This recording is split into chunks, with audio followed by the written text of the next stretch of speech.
On assiste à ces journées. Je suis très contente d'assister à ce premier congrès de la région de Koroan pour vous entretenir à propos de la restauration des dents dépulpées et cette option de restauration sans tenant. Comme vous savez tous, donc les traitements endodontiques sont envisageables quotidiennement. C'est l'acte qui est très fréquent.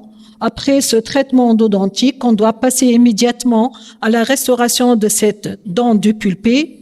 Et actuellement, on parle de problématique qui est un peu cernée, c'est pas comme avant, cette restauration d'une dent traitée endodontiquement qui a donc prouvé son efficacité avec l'amélioration de résine composite des systèmes adhésifs. La théorie, la dent dépulpée et déshydratée n'est pas valide actuellement parce que tout simplement la déshydratation, elle est très faible pour expliquer à elle seule la fragilité de la dent dépulpée. Il y a une modification neurosensorielle, certes, parce que la pulpe a été éliminée. Il y a la perte de la proprioception. C'est une charge occlusale excessive qui peut entraîner la fracture de la dent. Donc, les charges normales ne peuvent pas provoquer une fracture. Le paramètre le plus fréquent doit être impliqué dans la restauration d'une dent dépulpée, c'est cette perte de substance dentinaire. Donc, ces études ont prouvé qu'une dent dépulpée est fragilisée simplement lorsque la perte de substance est volumineuse avec atteinte des crêtes marginales. Lorsque le crête persiste, elle constitue de poutres de protection. Le versant cuspidien aussi. Donc, uniquement, la fragilisation, elle est liée uniquement à la perte de ce renfort structuraux, architecturaux de cette dent, comme les crêtes, les versants cuspidiens. Lors du traitement restaurateur d'une dent dépulpée, nous devons penser à assurer une étanchéité dentaire. Pourquoi? Pour empêcher tout simplement toute infiltration intracanalaire des bactéries. Aussi, compenser les volumes détruits par un matériau qui a le même comportement que le tissu éliminé, c'est-à-dire une masse de matériaux biomimétiques qui est biocompatible, en offrant une surface capable de maintenir l'anatomie anatomique. On reprend le versant, les crêtes pour supporter les contraintes fonctionnelles, tout en résistant à l'atteinte donc au niveau du parodonte, au niveau du tissu parodontal par le contact d'une paroi cervicale ou proximale ou vestibulaire. Donc, en résumé, le crête marginal, les pentes d'émail, les cuspides représentent les éléments anatomiques importants à prendre en considération parce qu'ils constituent la morphologie occlusale des dents permettant de répondre aux impératifs physiologiques. Et c'est le choix de thérapeutique qui va adapter, qui va donc être guidé par les structures anatomiques résiduelles. On va juger les parois existantes pour pouvoir choisir la solution de restauration. Donc, la théorie traitement endodontique fragilise, non, n'est pas valide. Ce n'est pas le traitement endodontique en lui-même qui entraîne la perte de la résistance mécanique de la dent, mais bien la perte des crêtes marginales de cette dent. Tant qu'après dépulpation, on a de l'émail qui est sain, qui est bien soutenu, on n'indique ni tenant ni couronne.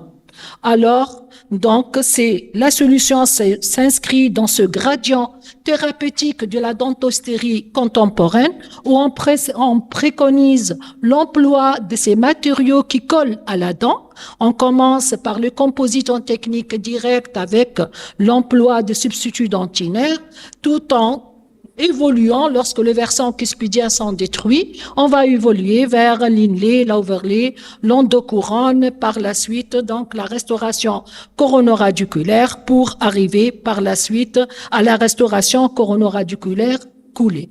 Donc, l'objectif lors de notre attitude opératoire, c'est de pouvoir conserver le plus possible le tissu dentinaire sain ainsi que l'anatomie naturelle de la dent pour proposer aux patients la solution la plus préservatrice des tissus sains où la réintervention peut être possible.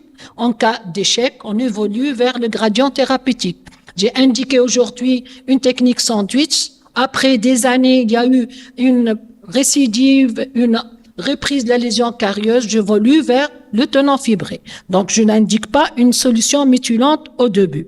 Donc, ce sont les données anatomiques et fonctionnelles, cette occlusion qui n'est pas traumatogène, qui pose l'indication ou non d'un tenant. Il faut tout simplement savoir que lorsqu'on aura recours à un tenant, la raison, c'est tout simplement pour compléter la rétention, pour assurer la rétention de la restauration coronaire en premier lieu. Secondairement, répartir les forces le long de la couronne et la racine pour donc éviter toute fracture. La décision thérapeutique, alors, elle est prise en fonction de la perte de substance dentaire. Lorsqu'il y a deux poutres d'émail, je m'oriente vers la technique adhésive sans tenant. L'ancienneté de la dépulpation, une dent dépulpée avec une obturation qui date des années, avec la reprise de lésions carieuses, cette dentine qui est traitée depuis longtemps peut perdre son élasticité. On peut évoluer vers une solution, par exemple, de restauration coronoradiculaire. La situation des limites cervicales. Lorsque les limites cervicales sont visibles, juxtagingivales, supragingivales, on peut écarter, on peut donc indiquer une restauration adhésive. Lorsqu'on voit l'endroit où on colle, on se précipite vers la solution adhésive. Le contexte occlusal est un élément important à prendre en considération. L'occlusion doit être stable, les contacts bien répartis. Il faut éviter tout problème donc traumatogène et bien sûr, sans oublier, ces restaurations adhésives obéissent bien sûr à des exigences esthétiques qui sont évaluées en fonction des risques carieux individuels du patient et des possibilités pécuniaires de ce patient. On ne peut pas indiquer la résine composite pour un patient qui présente un haut risque donc carieux individuel, à haut risque donc individuel de carie. Il faut les éviter, passer par une phase de motivation, changer ses habitudes avant de préconiser ces restaurations.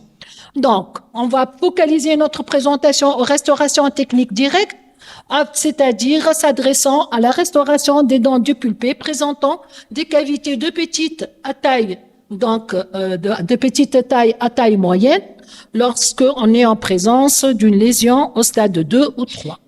On a pas mal de produits qui sont sur le marché, qu'on peut utiliser comme substitut dentinaire lorsque le délabrement est important. On peut utiliser un substitut par-dessus un composite ou carrément un composite bulk fill. Je vais vous présenter au fur et à mesure quelques situations cliniques.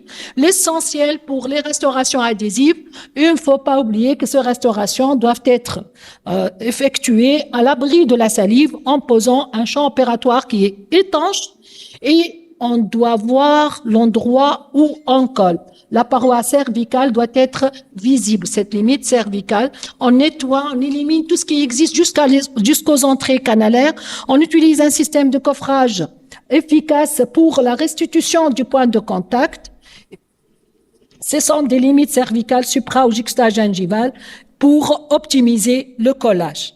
Ici, un cas donc d'une restauration sur une molaire inférieure qui présente une cavité Cysta 1.3. Là, c'est une cavité qui est après nettoyage, donc on observe une cavité trop large.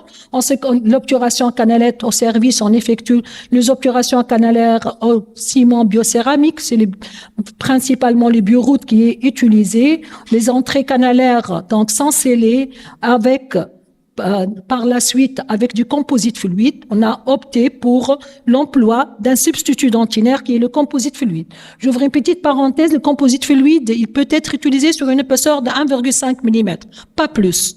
C'est le composite fluide, donc fluide normal, conventionnel. Là, on mordance l'émail à chaque fois que c'est possible. On commence par le mordançage de l'émail pour accentuer la surface d'adhésion, rinçage, application de l'adhésif. Et les adhésifs actuellement utilisés, ce sont les adhésifs universels qui s'utilisent aussi bien sur l'émail, sur la dentine, en mordançage sélectif, total ou sans mordançage. Par la suite, on injecte le composite fluide en masse, au niveau de cette chambre pulpaire et on continue par l'emploi du composite conventionnel pour la restauration, cuspide par cuspide, versant par versant, pour donc aboutir à cette restauration. Faut toujours veiller à la vérification de l'occlusion, contrôler efficacement, éviter les surcharges occlusales. Ici, une cavité Cysta 2.3 avec des versants cuspidiens et de poutres d'émail bien donc soutenues, bien volumineuses. On a opté par l'emploi d'un composite fluide cette fois-ci. Toujours, c'est le mordançage total. Ici, l'adhésif, c'était le MR2. Le composite qu'on a utilisé, le Pink de Ultradent. Pourquoi le Pink? Tout simplement pour donc avoir une facilité de réintervention par la suite. Le composite fluide au fond, il est de couleur rose. Au fond, il est fluide. Il va sceller toutes les entrées et les planchers pulpaires et ça facilite la réintervention par la suite. On continue par la stratification du composite, le mur proximal avec ce matrissage, l'édification du mur proximal, versant par versant, stratification, et voilà la restauration terminée. On doit à ce moment-là veiller au contrôle efficace de l'occlusion. Encore un autre cas pour mettre l'accent sur l'emploi de ce composite fluide Pink, l'édification du mur proximal en premier, par la suite la mise en place de ce composite pour donc sceller tous les planchers de la cavité sur une épaisseur de 1 millimètre et demi et continuer par la stratification. L'essentiel pour la restauration de la dent du pulpé, c'est de pouvoir reconstituer efficacement le point de contact par l'emploi des matrices sectorielles. Ça sera facile de le réaliser. Comme vous voyez ici, sur cette prémolaire, malgré que la perte de substance, elle est étendue dans le sens vestibulo-lingual, ces poutres d'émail ont été conservées et on a opté vers l'emploi d'un composite fluide et par-dessus un composite, donc bulk fill, qui s'insère en masse, qui autorise l'utilisation sur une épaisseur de 4-5 mm. Voilà le cas après avoir terminé la restauration. Un autre cas ici, donc c'est une restauration sur une prémolaire, toujours c'est une cavité avec 2.3, laissant des cuspides linguales de bonne épaisseur. On est ici à la limite, on a opté vers l'emploi du composite bulk fill, c'est un fluide qui autorise sa mise en place sur une épaisseur de 3-4 mm. On va l'utiliser sur une épaisseur beaucoup plus importante et continue par l'emploi d'un composite conventionnel au niveau du reste de la cavité. Ici, le composite bulk fill qui a été utilisé avec un système de coffrage. On a commencé la prémolaire, il y a 2 dents ici à restaurer. On édifie le mur proximal, voilà. Par la suite, donc, le mur proximal a été édifié. On enlève le système de coffrage, on n'en a pas besoin. Je le place sur l'autre dent parce que 2 dents à restaurer. C'est une dent qui présente la biodontine, donc le 2 dents en même temps. Et on continue la stratification. Toujours ici, on a utilisé un composite, le lit sphérique. C'est un composite à haut rendu esthétique pour les dents antérieures et postérieures. Un autre cas, donc, effectué par notre résident Maroued. Donc, c'est une dent qui est dépulpée, toujours une cavité qui est trop large. Le problème, qu'est-ce qu'on va utiliser? On a jugé donc que c'est une ouverture qui est bonne, facile d'accès, les parois sont épaisses, la limite elle est supragingivale. Donc, l'analyse occlusale a permis de mettre en évidence une occlusion qui est stable et reproductible avec un guide antérieur fonctionnel. Alors, on a opté vers la restauration de cette dent en utilisant ce duo composite fluide sur une épaisseur de 3-4 mm et composite, donc one shade par-dessus. Mordançage total, rinçage, application de l'adhésif universel sur l'émail et sur la dentine, photopolymérisation, mise en place du système du coffrage. On commence par la transformation de cette cavité de site 2 en une cavité de site 1. Par la suite, donc, avec ce mur proximal, on va avoir une paroi de 0,5 mm de composite. Une fois qu'on a transformé la cavité, on élimine le système de coffrage, on injecte notre composite fluide au niveau de 2/3 de cette cavité, puisqu'il autorise cette fois-ci sa mise en place sur 4 mm, et on continue par l'édification de la face proximale avec le composite One Shade avec son effet caméléon. Un autre cas effectué aussi au service par notre interne, donc Maria Kamoun, l'essentiel c'est d'assurer un point de contact qui est robuste par l'emploi des matrices sectorielles. Toujours, c'est le composite bulk fill et le composite One Shade qui est utilisé. On commence par la paroi proximale. Une fois qu'on a transformé la cavité, on va injecter le composite fluide, par-dessus édifier le bulbe avec le composite One Shade, passer par la finition, voilà la restauration terminée. Alors, ceci pour les techniques directes, enfin directement au niveau de la cavité. Lorsque le versant cuspidien sent fragile, lorsque le paroi sent faible, on passe à une restauration en technique indirecte ou bien lorsqu'on est en présence de plusieurs restaurations en même temps. C'est l'inlay, c'est l'enlay en composite et même l'endocouronne. Je passe rapidement ce schéma donc de choix des décisions pour la restauration de la dent du pulpé. C'est une dent qui présente une cavité donc au stade 3, 4, donc l'isolation est possible. Je passe aux restaurations, donc, comme je viens de les citer. Si c'est difficile, non, il faut passer par une élongation coronaire, la temporisation, avant de restaurer définitivement. Lorsque l'isolation, donc, elle est possible, on va choisir un substitut dentinaire, comme je viens de le détailler. C'est un composite fluide normal sur 1,5 mm qui scelle le plancher de la cavité pour répartir, donc amortir ses forces de mastication, ou bien un composite bulk fill qui s'utilise sur 3-4 mm d'épaisseur. On est en présence d'une cavité de stade 3 ou 4 où l'optimisation du design cavitaire n'est pas évident. On passe au scellement dentinaire immédiat, c'est-à-dire on couvre avec un composite fluide et on passe à la technique de restauration par inlay, overlay ou endocouronne. Sinon, donc, lorsque c'est possible, les matériaux substituts dentinaires représentent une solution, donc, de choix. Pour vous dire, donc, que ces solutions restent quand même valables avant de passer à une solution beaucoup plus donc délabrante, c'est le moins délabrant vers le plus, et l'essentiel c'est de pouvoir analyser correctement la situation clinique. Donc pour conclure, nous pouvons dire que la résistance biomécanique d'une dent, elle est surtout conditionnée par sa perte de substance tissulaire. On va la juger en volume, architecture et localisation, et par les différentes contraintes qu'elle subit. C'est une dent qui présente des facettes d'usure, alors il faut penser, c'est une occlusion qui est traumatogène, on peut aller vers le plus mutilant, c'est-à-dire on peut passer par le recouvrement cuspidien. Il faut toujours privilégier autant que possible une solution thérapeutique moindrement invasive qui renforce les structures dentinaires résiduelles. N'hésitez pas à indiquer les substituts dentinaires avec les nouvelles résines composites et les nouveaux donc systèmes adhésifs.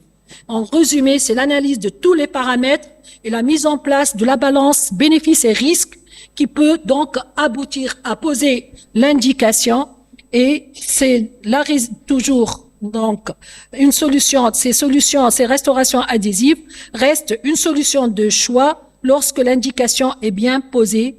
Et bien sûr, il ne faut pas oublier le suivi de notre thérapeutique qui est indispensable pour garantir le succès de ce type de restauration, alliant donc simplicité, efficacité et longévité en fonction du respect des indications et de conditions opératoires. Et je vous remercie pour votre attention.